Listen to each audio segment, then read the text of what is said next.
मंगलम भगवान वीरो मंगलम गौतमो गणी मंगलम कुंद कुंदाज्यो जैन धर्मोस्तु मंगलम सर्वमंगल मांगल्यम सर्वकल्याणकारकम प्रधानम सर्वधर्माणां जैनम जयतु शासनम जैनम जयतु शासनम जैनम जयतु शासनम। यह पद्मनंदी पंचविंशति का नामक ग्रंथराज है। आचार्य पद्मनंदी देव द्वारा 1000 साल पहले लगभग लिखा गया। इसका पहला अधिकार धर्मोपदेशामृत, इसमें हमने 58 श्लोक पढ़ लिए हैं। कल हमने 2 श्लोक पढ़े थे 57-58, जिसमें हमने पढ़ा कि मुनिराज कैसे होते हैं। तो कहते हैं कामदेव को जीतने वाले, जिससे सारा लोग परेशान है, ऐसे कामदेव को भी जिन्होंने जीत लिया है, ऐसे मुनिराज को हम नमस्कार करते हैं। और उसी बात को आगे बढ़ाते हुए यहाँ कहते हैं आचार्य परमेष्ठी की स्तुति करते हैं। देखिए,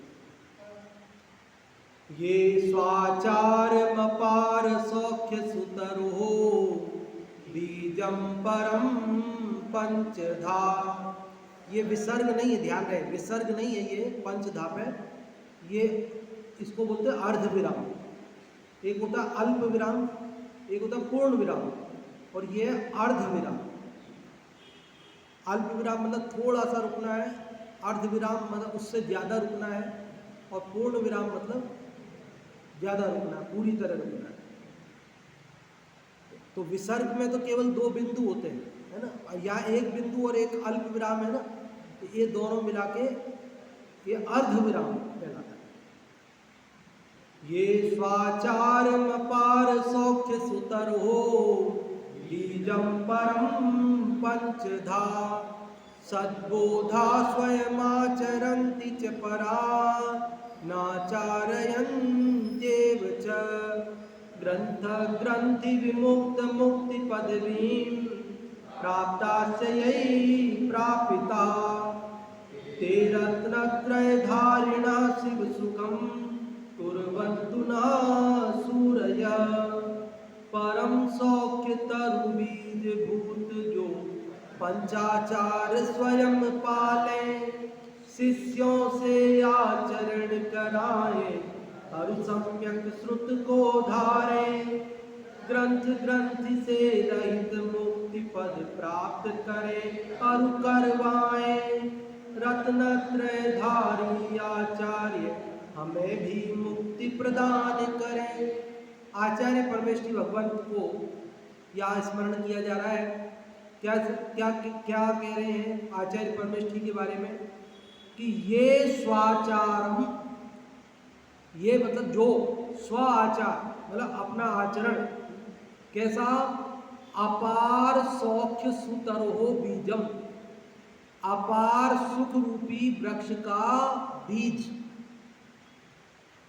मुनिराज आचार्य परमेष्ठी अपना आचरण जो आचरते हैं, पंचाचारों का आचरण करते हैं, पंचाचार पालते हैं, वे कैसे हैं पंचाचार, तो कहते अपार सौख्य सुतरु, अनंत सुख रूपी वृक्ष का बीज मतलब कारण, उसके पंचधा, पंचधा मतलब 5 प्रकार का स्वाचार, अपना पंचाचार उसको सद्बोधा, सद्बोधा मतलब सम्यक ज्ञानी है वे, सम्यक ज्ञानी आचार्य स्वयं आचरन्ति, स्वयं आचरण करते हैं, परान च आचार्यन्ति एव, और परान मतलब दूसरों को भी आचार्यन्ति मतलब आचरण कराते हैं। फिर से देखिए, ये सद्बोधा जो सम्यक ज्ञानी मुनिराज, जो सम्यक ज्ञानी आचार्य परमेष्ठी अपार सौख्य सुतरो बीजम, अपार सुख रूपी वृक्ष के बीजभूत स्वाचारम पंचधा स्वयं आचरन्ति परांच आचार्यन्ति, 5 प्रकार के आचार पंचाचार को दर्शनाचार, ज्ञानाचार, चारित्राचार, तपाचार और वीर्याचार, इन पंचाचारों को स्वयं भी आचरण करते हैं और संघ में जो अन्य मुनिराज हैं उनको भी आचरण कराते हैं। आचार्य परमेष्ठी है ना, तो जो पंचाचारों का स्वयं भी पालन करते हैं और अन्य को भी पालन कराते हैं। और कैसे हैं तो कहते ग्रंथ ग्रंथि विमुक्त मुक्ति पदवी में। ग्रंथ मतलब परिग्रह रूपी ग्रंथि मतलब गांठ, परिग्रह रूपी गांठ से विमुक्त रहित जो मुक्ति पदवी है, मोक्ष पद। मोक्ष पद कैसा है? मोक्ष में कितना परिग्रह रहता है? कितना परिग्रह लेकर मोक्ष जाते हैं? रज्जु मात्र भी नहीं। इसीलिए कहा कि ग्रंथ ग्रंथि विमुक्त मुक्ति पदवी कि परिग्रह रूपी गांठ से रहित मोक्ष पद को प्राप्ता स्वयं प्राप्त करने वाले हैं। यही प्रापिता, यही मतलब जिनके द्वारा प्रापिता मतलब अन्य मुनिराजों को भी प्राप्त कराया जाता है। जो स्वयं मोक्ष मार्ग को प्राप्त करते हैं और अन्य मुनिराजों को भी मोक्ष मार्ग को प्राप्त कराते हैं। ते रत्नत्रय धारिणा, ते मतलब वे रत्नत्रय धारिणा अर्थात रत्नत्रय के धारी। सूरय, सूरय मतलब आचार्य परमेष्ठी, सूरी मतलब आचार्य, आचार्य परमेष्ठी। नह, नह मतलब हम सबको शिव सुखम कुर्वन्तु मोक्ष सुख प्रदान करें। महावीर स्वामी नयन पथगामी भवतु नह, भवतु नह, नह मतलब हम सब। तो यह भी कहा कि सूर्य नह शिव सुखम कुर्वन्तु कि वे आचार्य परमेष्ठी हम सब के लिए मोक्ष सुख प्रदान करें, हमें भी मोक्ष मार्ग प्रदान करें। कैसे आचार्य परमेष्ठी? देखो इस पूरे श्लोक में केवल इतनी सी बात कही है कि जो आचार्य परमेष्ठी पंचाचारों का पालन स्वयं करते हैं, अन्य मुनिराजों को कराते हैं, जो स्वयं मोक्ष मार्ग को प्राप्त करते हैं और अन्य को भी मोक्ष मार्ग में गमन कराते हैं, वे आचार्य परमेष्ठी आप और हम सबको भी मोक्ष सुख को प्रदान करें, अर्थात हम सबको भी मोक्ष का मार्ग बतावें, हमें भी मोक्ष मार्ग में गमन करावें। ये बात समझ में आई कि नहीं आई बात? यहाँ मुनिराज मुनि धर्म की चर्चा चल रही है। तो मुनियों में तीन होते हैं, आचार्य, उपाध्याय और साधु। तो सामान्य रूप से यहाँ तीनों को साधु भी कहते हैं। साधु में आचार्य उपाध्याय भी गर्भित हो जाते हैं, भेद नहीं करते तो, और भेद करते हैं तो तीनों अलग अलग भी हो जाते हैं। तो अभी तक जो चर्चा चल रही थी 38वें श्लोक से, तो वो कॉमन चर्चा चल रही थी जिसमें आचार्य उपाध्याय साधु सबके लिए बात थी। कामदेव को कौन जीतते हैं, आचार्य उपाध्याय के साधु? तीनों। तो अभी तक जो चर्चा चल रही थी वो तीनों के लिए कॉमन चल रही थी, लेकिन यहाँ इस श्लोक में जो चर्चा आई है वो केवल आचार्य परमेष्ठी के लिए आई है, क्योंकि आचार्य परमेष्ठी पंचाचारों का पालन स्वयं करते हैं और संघ में अन्य मुनिराजों को भी कराते हैं। वे स्वयं मोक्ष मार्ग में गमन करते हैं और अन्य को भी मोक्ष मार्ग में गमन कराते हैं। ऐसे आचार्य परमेष्ठी हम सबको भी मोक्ष मार्ग प्रदान करें, मोक्ष सुख प्रदान करें, ऐसी प्रार्थना हमने उनसे की। समझ में आई बात? एक बार फिर से मैं बोलता हूँ, फिर आप लोगों को बोलने के लिए कहता हूँ। जो सम्यक ज्ञानी अपार मोक्ष सुख रूपी वृक्ष के कारणभूत पंचाचारों का स्वयं पालन करते हैं एवं अन्य को कराते हैं, परिग्रह रूपी गांठ से रहित मोक्ष पदवी को स्वयं प्राप्त करते हैं और अन्य को कराते हैं, ऐसे रत्नत्रयधारी आचार्य परमेष्ठी हम सबको भी मोक्ष सुख प्रदान करें। आप में से कोई बोलना चाहे तो माइक ले लें। हाँ जी।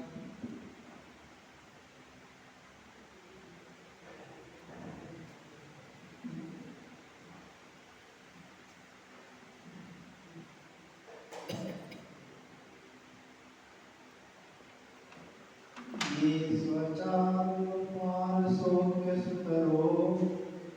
बीजं परं पंचधा सद्बोधा समाश्चरन्ति च परां चारयन्त्येव च। जो मुनिराज बुद्धि के धारी जो स्वयं पंचाचार का पालन करते हैं, जो कि अनंत सुख के लिए बीज रूपी बीज है उस वृक्ष के लिए, ऐसे पंचाचार का पालन करते हैं और ग्रंथ ग्रंथि विमुक्त मुक्ति पदवी और ग्रंथ मतलब परिग्रह रहित जो मुक्ति की पदवी है यानी कि मोक्ष रूपी पदवी है उसको वे प्राप्त करते हैं और दूसरों को भी प्राप्त कराते हैं। जैसे रत्नधारी आचार्य शिव सुखम कुर्वन्तु मोक्ष रूपी सुख को हमें भी प्राप्त करावे। हाँ जी, बहुत अच्छा आपने बताया। और अभी हिंदी वाले का कोई आप में बताना चाहते हो, हिंदी वाले से तो माइक ले ले। हिंदी वाले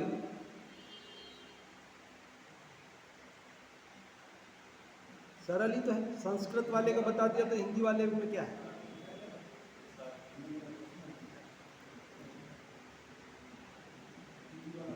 परम सौख्य तरुणीज भूत जो पंचाचार स्वयं पाले, शिष्यों से आचरण कराए और सम्यक सुत को दारे। ग्रंथ ग्रंथि से रहित मुक्ति पद प्राप्त करे और करवाए। रत्न त्रयधारी आचार्य हमें भी मुक्ति प्रदान करे। दो सज्ञान के धारक आचार्य अपार सौख्य रूप वृक्ष को उत्पन्न करने वाले 5 प्रकार के आचार्य का स्वयं आचरण करते तथा दूसरों को आचरण कराते, जहाँ पर किसी प्रकार के परिकृता लेस नहीं, ऐसे मुक्ति में जो स्वयं जाते तथा दूसरों को भी पहुँचाते, ऐसे निर्मल रत्नत्र के धारी आचार्य वर्ग हमारे लिए मोक्ष सुख प्रदान करें। हाँ जी, बहुत अच्छा। अभी आप लोग मोक्ष मार्ग प्रकाशक भी सुबह में पढ़ रहे हैं, वहाँ पर शुरुआत में पहले अधिकार में ही पंच परमेष्ठियों के स्वरूप बताए गए हैं टोडरमल जी के द्वारा। आचार्य परमेष्ठि का स्वरूप वहाँ पर भी आप पढ़ चुके हैं, तो कोई आप में से और बताएंगे कुछ आचार्य परमेष्ठि का क्या स्वरूप बताया वहाँ पर? हाँ,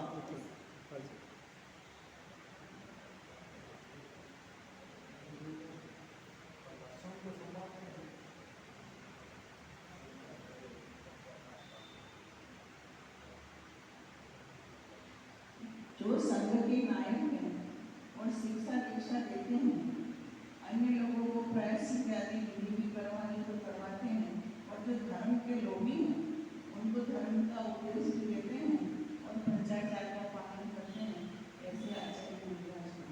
हाँ, जो रत्नत्रय की अधिकता से संघ में नायक में सम्यक दर्शन ज्ञान चारित्र, यद्यपि रत्नत्रय साधु परमेष्ठि को भी है, उपाध्याय को भी है, आचार्य को भी है, लेकिन अधिकता शब्द से क्या भाव रहा होगा टोडरमल जी साहब का? मतलब सम्यक दर्शन ज्ञान चारित्र में निर्मलता अधिक हो, जिनको लोक में ही जिनके आचरण आदि को देखकर स्वयं लोग उनको अपना गुरु, अपना प्रमुख संघ का नायक स्वीकार कर लेते हैं, ऐसे आचार्य परमेष्ठि होते हैं। स्वयं तो पंचाचारों का पालन करते ही हैं, लेकिन अन्य को भी आचरण कराते हैं। और कोई यदि दोष लग जाए किसी के, तो वह जब उनको निवेदन करते हैं तो वे प्रायश्चित विधि से उसको शुद्ध करते हैं। कोई दीक्षा लेने के लिए आए और उसे योग्य जाने तो दीक्षा देते हैं। धर्म के लोभी जीव धर्म का उपदेश सुनना चाहते हैं, यदि उन्हें विकल्प आए तो उपदेश देते हैं, बाध्य नहीं, देने के लिए बाध्य नहीं, लेकिन उनको विकल्प आए तो वास्तविक धर्म के पिपासु जी देखें तो उनको उपदेश भी देते हैं।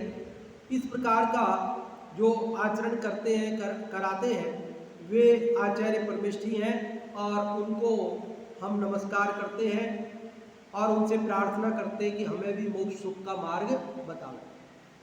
ये अगला एक और श्लोक आचार्य परमेष्ठी का ही है, फिर उपाध्याय परमेष्ठी का आएगा, इसलिए ये एक श्लोक और पढ़ेंगे अपन अभी 60वां। देखिए ये वसंत तिल का छंद है, कैसे पढ़ा जाएगा? भक्तामर की तरह। तो ठीक है। भ्रांति प्रदेशु बहुवार्षु जन्म कक्षे पंथान मेकमृतस्य परम नयन्ति ये लोकमुन्नत धिया प्रणमामि तेभ्यः तेनाप्यहं जिगमिषुर गुरुनायकेभ्यः। क्या कह रहे आचार्य परमेष्ठी के बारे में कि भ्रांति प्रदेशु मतलब भ्रांति प्रदान करने वाले, बहुवर्तसु बहु मतलब बहुत, अनेक, वर्तम मतलब मार्ग, भ्रम उत्पन्न करने वाले अनेक मार्गों में। भाई मोक्ष के मार्ग दुनिया में अनेक बताए जाते हैं। कोई मुक्ति का कुछ मार्ग बताता है, कोई मुक्ति का कुछ मार्ग बताता है और हमको भ्रम हो जाता है, हम कंफ्यूज हो जाते हैं कि कौन सा मार्ग सही है। समझ में आई बात? क्या हो जाता है? कोई कहता है मोक्ष जाना है तो व्रत करो, कोई कहता है मोक्ष जाना है तो दान करो, कोई कहता है मोक्ष जाना है तो आत्मा का ध्यान करो, कोई कहता है जाप करो। नाना प्रकार के मार्ग लोक में बताए जाते हैं।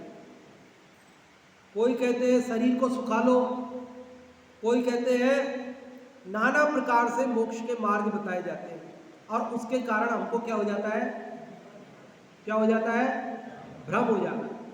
तो आचार्य परमेष्ठी क्या करते हैं वो बता रहे हैं। देखो, भ्रांति प्रदेशु मतलब भ्रम उत्पन्न करने वाले, बहुवर्तसु, वर्तम का मतलब होता है मार्ग, अनेक मार्गों में से जन्म कक्षे, जन्म कक्षे मतलब इस संसार रूपी वन में जहाँ जन्म होते रहते बार बार, ऐसा कक्ष, ऐसा कमरा क्या है? तो संसार है। इस संसार में जन्म मरण जन्म मरण जन्म मरण, इस संसार रूपी वन में भ्रम पैदा करने वाले अनेक मार्गों में से पंथानम एकम अमृतस्य परम नयन्ति। आचार्य परमेष्ठी क्या करते हैं कि पंथानम एकम अमृतस्य, एक अमृत के पथ को, एक वास्तविक सुख के मार्ग को नयन्ति ले जाते हैं, प्राप्त कराते हैं। लोक में संसार रूपी वन में संसार से छूटने के अनेक मार्ग प्रचलित हैं और उससे हमको भ्रम हो जाता है कि कौन सा मार्ग सही है। तो आचार्य परमेष्ठी क्या करते हैं कि उन सब मार्गों में से जो एक अमृत मार्ग है, जो एक वास्तविक अमरता का मार्ग है, जो एक वास्तविक सुख का मार्ग है, परम मार्ग है, उसको वे नयन्ति, उसको प्राप्त कराते हैं। हमें बताते भैया ये मुक्ति का असली मार्ग है, तुम इस पे गमन करो। लोकम, लोक को अनेक भ्रमोत्पादक मार्गों में से एक अमृत मार्ग पर ले जाते हैं। लोकम उन्नत धिया, कैसे है वे? उन्नत बुद्धि वाले। आचार्य परमेष्ठी कहते हैं धी मतलब बुद्धि, मतलब उत्कृष्ट बुद्धि के धारक है। ऐसे आचार्य परमेष्ठी, उनको प्रणमामि, उनको मैं क्या करता हूँ? प्रणाम करता हूँ। प्रणमामि मतलब प्रणाम करता हूँ। तेभ्य उनके लिए, उन आचार्य परमेष्ठी के लिए मैं क्या करता हूँ? प्रणाम करता हूँ। तेन इसलिए, किस लिए कि बहुत मार्गों में से उन्होंने एक असली मार्ग को बताया, इसलिए अहम में जिगमिसु, जिगमिसु मतलब चलने की इच्छा वाला, जिगमिसु मतलब किस पर चलने की इच्छा वाला? मोक्ष मार्ग पर। मोक्ष मार्ग पर चलने की इच्छा वाला गुरु नायकेभ्य, गुरुओं में जो नायक है, मुनियों के संघ के जो नायक है, ऐसे आचार्य परमेष्ठी को मैं नमस्कार करता हूँ। इस श्लोक का सीधा और सरल अर्थ क्या हुआ? देखो एक बार फिर से कि ये उन्नत धीयः, जो उन्नत बुद्धि के धारक, लोकम मतलब लोगों को, संसार के जीवों को, जन्म कक्षे संसार रूपी वन में भ्रांति प्रदेशु बहुवर्तसु, भ्रमोत्पादक अनेक मार्गों में से अमृतस्य एकम परम प्रंथानम, अमृत स्वरूप एक उत्कृष्ट मार्ग को नयंती प्राप्त कराते हैं। तेभ्य गुरु नायकेभ्य, उन गुरुओं के नायक आचार्य परमेष्ठी को अहम जिगमिसु, मैं भी मोक्ष मार्ग का वांछक, प्रणमामि प्रणाम करता हूँ। समझ में आई बात? समझ में आया कि नहीं? फिर से सुनो। कभी सरल संस्कृत आती है, कभी थोड़ी सी कठिन भी आ जाती है, लेकिन कोई बात नहीं, सरल रूप में भाव समझ में आना चाहिए आपको। भाव देखो, अभी भाव समझो फिर से कि उन आचार्य परमेष्ठी को इसमें नमस्कार किया जा रहा है। आचार्य परमेष्ठी की जैसे पिछले श्लोक में दो खासियत बताई कि एक तो पंचाचारों का खुद पालन करते, औरों को कराते। दूसरी खासियत बताई थी कि वे स्वयं मोक्ष मार्ग पे गमन करते और को गमन कराते। और यहाँ पर उन्होंने क्या खासियत बताई कि संसार में अनेक मार्ग कहे जाते हैं, उन अनेक मार्गों में हमको भ्रम पैदा हो जाता है कि कौन सा मुक्ति का असली मार्ग है। तो जो मुक्ति का असली मार्ग है वो हमें बताते हैं। ऐसे आचार्य परमेष्ठी को मैं नमस्कार करता हूँ। समझ में आ गई बात? किसको नमस्कार किया?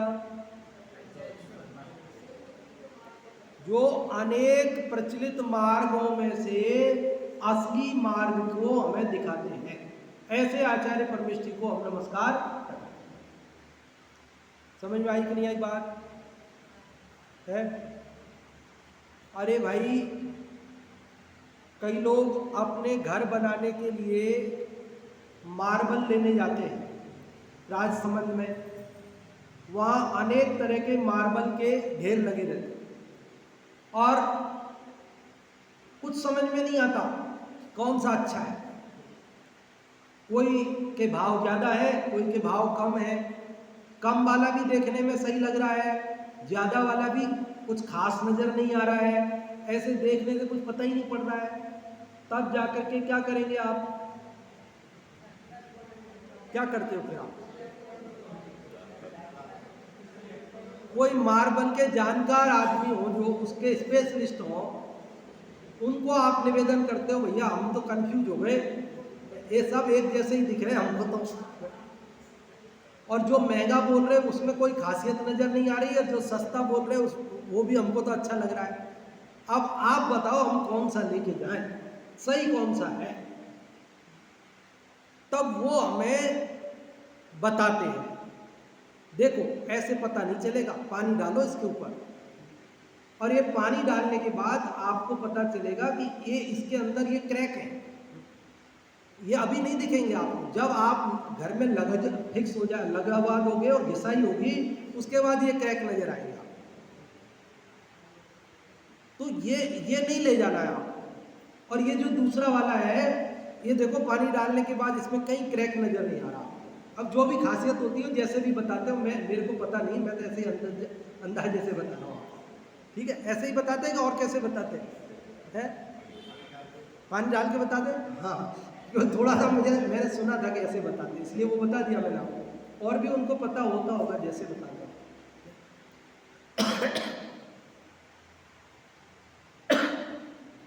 ऐसे हर क्षेत्र में होता है, ऐसा हर क्षेत्र के अंदर होता है। आप कोई भी चीज़ लेने जाते हो और फिर आप क्या उसके अंदर क्या हो जाते हो?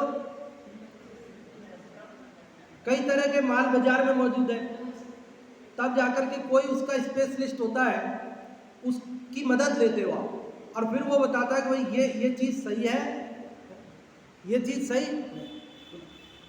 आजकल तो ऐसे एडवाइजर बहुत हो गए ना, हर चीज़ के एडवाइजर बाजार में। मैंने सुना है आजकल तो लोग घर के ऊपर कलर कराते हैं तो भी पूछते पहले।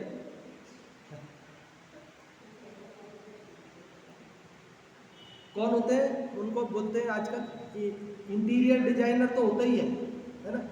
और वो उनसे पूछते हैं हम अपने घर के ऊपर कौन सा रंग कराएं कि अच्छा लगेगा। तब वो अपने कंप्यूटर में आपके घर का चित्र लेकर और उसमें कलर भर के बताते हैं। वो कहते हैं कि देखो अगर आप ये कलर कराओगे तो ऐसा आपका घर लगेगा, ऐसा करोगे तो ऐसा लगेगा, ऐसा कराओगे तो ऐसा लगेगा। अब आप पसंद करो। उसके बाद भी आप समझ नहीं पाते, आप कहते हो हमें तो समझ में नहीं आ रहा, ये भी अच्छा लग रहा है, ये भी अच्छा लग रहा है, ये भी अच्छा लग रहा है। तब वो कहते हैं कि देखो एक कंप्यूटर पे तो दो बाई ये जितनी सी स्क्रीन है, ये इतनी सी, इसमें तुमको सही पता नहीं पड़ता है। लेकिन जब आपके पूरे मकान के ऊपर ये रंग होएगा तब आपको ये अच्छा लगेगा, ये अच्छा नहीं लगेगा। ऐसा वो, क्योंकि वो हजारों पे करवा चुके हैं तो उन्हें सब पता है, तो उसके अनुसार वे आपको गाइड करते हैं और फिर आप उनके गाइडेंस में उस कार्य को करते हैं और इस बात का आप उनको मेहनताना भी देते हैं। अब उन्होंने आपके घर पे आके कलर नहीं किया, कलर करने वाले अलग हैं, कलर का पैसा अलग लगेगा, कलर करने वाले का पैसा अलग लगेगा, लेकिन आपको केवल ये बताएंगे कि कौन सा कलर करवाना है, उसका भी पैसा आप देते हैं और दे करके भी आप संतुष्ट होते हैं। किस बात के लिए? कि हाँ आपने सही गाइड किया। तो ऐसे मोक्ष मार्ग में चलना हमको है, आचार्य जबरदस्ती नहीं चलाएंगे हाथ पकड़ के। चलना किसको है? हमको है। मुक्ति का उपाय किसको करना, पुरुषार्थ किसको करना, हमको करना है। लेकिन वे हमें सही मार्ग बताएंगे। क्या करेंगे? सही मार्ग बताएंगे। ये उनका अपूर्व उपकार है, आचार्यों का ये अपूर्व उपकार है कि वे हमें मुक्ति का सही मार्ग बताते हैं। देखो यही लिखा है, भ्रांति रूप उन मार्गों में से जो शिव पथ में ले जाते, श्रेष्ठ ज्ञानधारी गुरु को शिवपुर वांछक हम नमन करें। कि भ्रांति रूप उन्मार्ग, उन्मार्ग मतलब जो मार्ग नहीं है लेकिन मार्ग जैसे लगते हैं, खोटे मार्ग हैं, जिनको हम मोक्ष मार्ग समझ के करते हैं लेकिन वास्तव में पता चलता है कि वो मोक्ष का मार्ग नहीं है, वो तो संसार का ही मार्ग है। ओम रागादि भाव हिंसा समेत दर्वित त्रस थावर मरण खेत, जे किन क्रिया तिने जानहु कुधर्म, तिन सरधे जीव लहे असर। छड़ाला जी में आता ना, कह रहे जिनमें रागादि भाव हिंसा है, जिनमें द्रव्य हिंसा है, पंचेंद्रिय तक के जीवों का घात हो जाता है और उसको धर्म मानकर जगत करता है, तो वो धर्म नहीं है, वो क्या है? वो उन्मार्ग है, वो मोक्ष का मार्ग नहीं। कोई कहे हिंसा में धर्म होगा, इस प्राणी की बलि दे दो तो धर्म होगा, तो क्या होगा? होगा धर्म? नहीं होगा भैया। जीवों के घात से तो उल्टा पाप ही बंधेगा। इसलिए कहा भ्रांति रूप उन मार्गों में से जो शिव पथ में ले जाते, जो असली मार्ग है, जो मोक्ष मार्ग में ले जाता है, श्रेष्ठ ज्ञानधारी गुरु को शिवपुर वांछक हम नमन करें। हम सब मोक्ष के वांछक हैं, इसलिए मोक्ष मार्ग का जो प्रतिपादन करते हैं उन आचार्य परमेष्ठी को मैं नमस्कार करता हूं। कौन पढ़ेंगे अर्थ यहां से? Mic mic mic.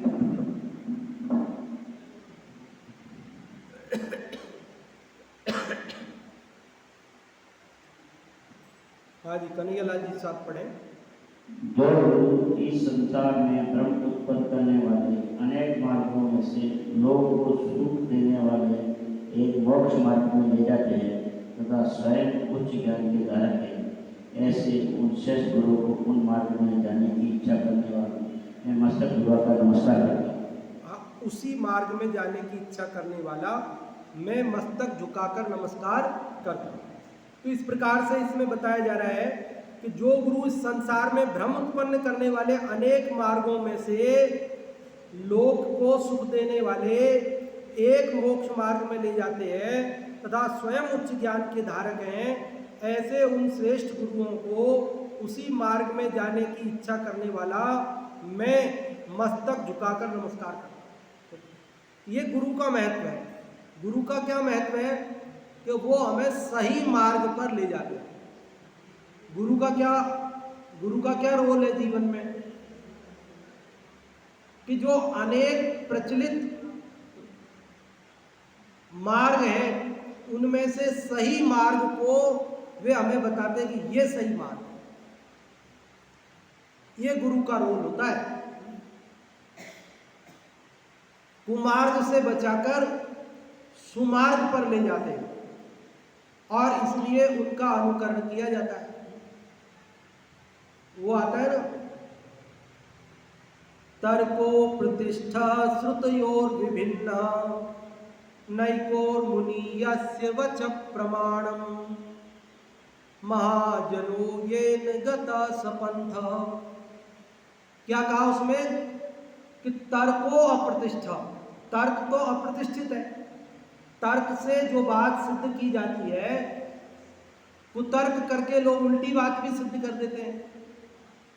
इसलिए कह रहे हैं कि बोले तर्क से भी काम नहीं चल पा रहा, हमारे समझ में नहीं आ रहा कौन सुतर्क है कौन कुतर्क है। और श्रुतियों विभिन्न, शास्त्रों में भी अलग अलग बातें लिखी है। किसी शास्त्र में क्या लिखा है, किसी में क्या लिखा है। सभी के धर्म ग्रंथों में अलग अलग मोक्ष का मार्ग बताया है। कौन सा सही है हमें पता नहीं पड़ता। वो कहते हमारा सही है, हम कहते हमारा सही है। समझ में आ रही बात। एक शिष्य ने कहा कि गुरुजी मैं क्या करूं, तर्क से मेरे बात पर पल्ले नहीं पड़ रही, कौन सुतर्क कौन कुतर्क खबर नहीं पड़ रही है। शास्त्र की बात पे विश्वास करूं तो कोई शास्त्र में कुछ लिख रही है, कोई में कुछ लिख रही है, मैं क्या करूं। और नैको मुनि यस्य वचः प्रमाणम, मुनि भी कोई एक नहीं है जिसकी बात मैं मान लूं कि भाई यही बात सच्ची है। बहुत सारे मुनि हैं, सब अलग अलग बात कह रहे हैं। अब मैं किसकी बात सही है मुझे कुछ खबर नहीं पड़ रही है। सुबह अगर मैं धार्मिक चैनल खोलता हूं तो सुबह से शाम तक अनेक प्रवचन करने वाले मिलते हैं। कोई कुछ कहते हैं कोई कुछ कहते हैं, हमारे समझ में नहीं आती हम क्या करें। तो उसके लिए उत्तर दिया महाजनो येन गतः सपंथा, कि महाजन अर्थात महापुरुष जिस मार्ग से जाएं आप भी उसी मार्ग से जाओ। क्या करो, क्या करो, महापुरुष जिस मार्ग से गमन करें आप भी उसी मार्ग पे चलोगे। तो ये आचार्य परमेष्ठी, ये गुरु, ये हमारे लिए क्या करते हैं कि स्वयं उस मोक्ष मार्ग पर चलकर दिखाते हैं। क्या करते हैं, ये स्वयं मोक्ष मार्ग पर चलकर बताते कि ये देखो हम मोक्ष मार्ग पर चल रहे हैं, आइए हमारे इन पद चिन्हों पर आप भी चले आइए और आप भी मुक्त हो जाइए। तो ऐसे यहाँ आचार्य परमेष्ठी को इन दो श्लोकों में स्मरण किया है। हाँ बोले।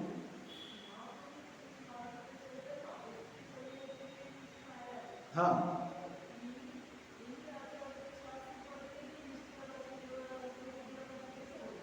क्या समझ में नहीं आई बात। क्या माइक ले लीजिए, माइक है ना वहाँ पे शायद नहीं है माइक, एक मिनट माइक ले लीजिए।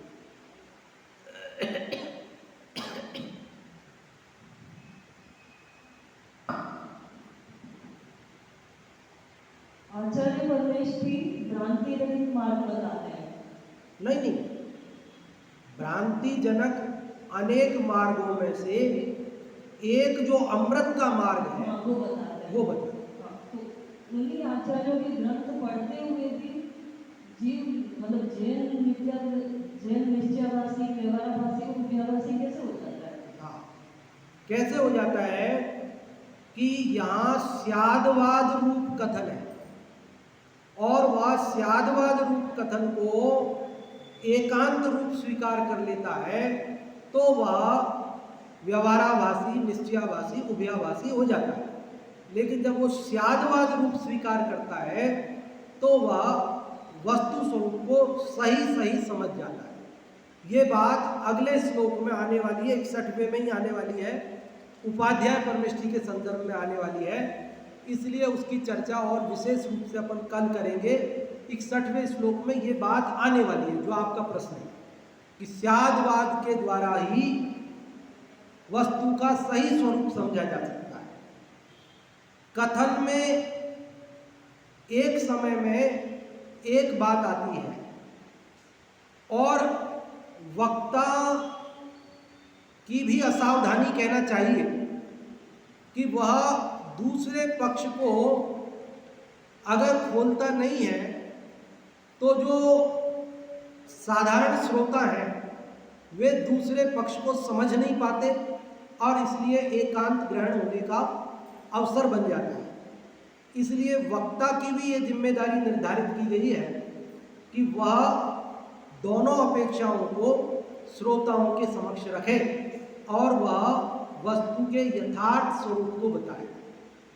वस्तु का स्वरूप अनेकांतात्मक है, परस्पर विरोधी अनेक धर्मों से संयुक्त है और उसे स्यादवाद एक भाषा विज्ञान है। क्या है ये?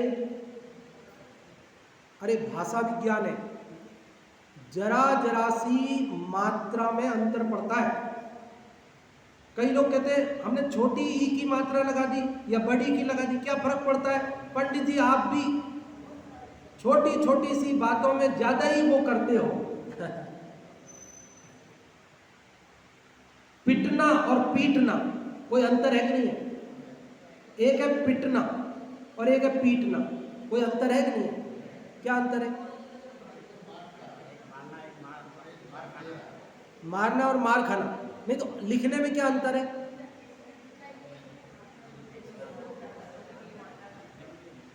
अरे छोटी ई की मात्रा लगाओगे तो पिट गए, हम पिट गए, और बड़ी ई की मात्रा लगाई तो हमने पीट दिया, हम जीत गए। अगर बड़ी ई की मात्रा लगाई तो हमने पीट दिया, जीत गए हम, और छोटी ई की मात्रा लगाई तो हम पिट गए, हम हार गए, सामने वाला जीत गया।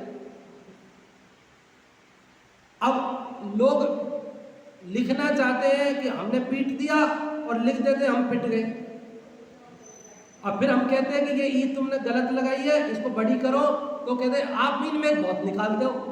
अरे भैया ठीक है, मत निकलवाओ मीन में, हमारे क्या फर्क पड़ रहा है? हमारा थोड़े नुकसान हो रहा है, आपका ही नुकसान हो रहा है। आप जो कहना चाह रहे हो, लिखना चाह रहे हो, वो तो निकल ही नहीं रहा। देखो आचार्यों ने, समंत भद्राचार्य ने युक्त्यनुशासन में ये लिखा है कि आज भी पूरा विश्व जैन हो सकता है यदि एक कुशल वक्ता मिल जाए। क्या कहा? जैन दर्शन का एक कुशल वक्ता मिल जाए तो आज भी पूरा विश्व जैन बन सकता है। और समस्या हमारे सामने ये हो रही है कि जो हम मुट्ठी भर जैन है उसमें भी खंड खंड होते जा रहे हैं। इसका कारण है हम वक्ताओं का एकांत निरूपण। क्या है ये? हम वक्ताओं का एकांत निरूपण है। इसलिए हर एक वक्ता के श्रोता अलग हो गए कि हमें तो इस वक्ता से ही सुनना है, हमें तो इस वक्ता का ही सुनना है। क्योंकि एकांत सुनने की आदत पड़ गई है, और वक्ता ने भी क्या आदत बना दी है उनकी कि यही सही है, बस दूसरी बात सुनना ही नहीं। अपने तो सौगंध दिलाई जाती है कि इसके अलावा किसी का सुनना ही नहीं। तो इस प्रकार की जो पद्धतियां चली है, इसके कारण विश्व तो जैन कहाँ से बनेगा, लेकिन जो जैन है उसके भी ऐसी स्थिति हो गई, टुकड़े टुकड़े हो गए हैं, और कितने टुकड़े होंगे कहा नहीं जा सकता। इसलिए स्यादवाद ये भाषा विज्ञान है। ये स्यादवाद क्या है? ये जैन दर्शन का भाषा विज्ञान है। और बिना स्यादवाद के निरूपण किया जाएगा तो वस्तु का सही स्वरूप समझ में नहीं आएगा। उपाध्याय परमेष्ठी की स्तुति करते हुए 61वें श्लोक में यही बात बताई जाने वाली है जो कल अपन पढ़ेंगे कि वे स्यादवाद के द्वारा वस्तु का सही स्वरूप समझाते हैं। वो 61वां श्लोक कल पढ़ेंगे। अभी अपन जिनवाणी स्तुति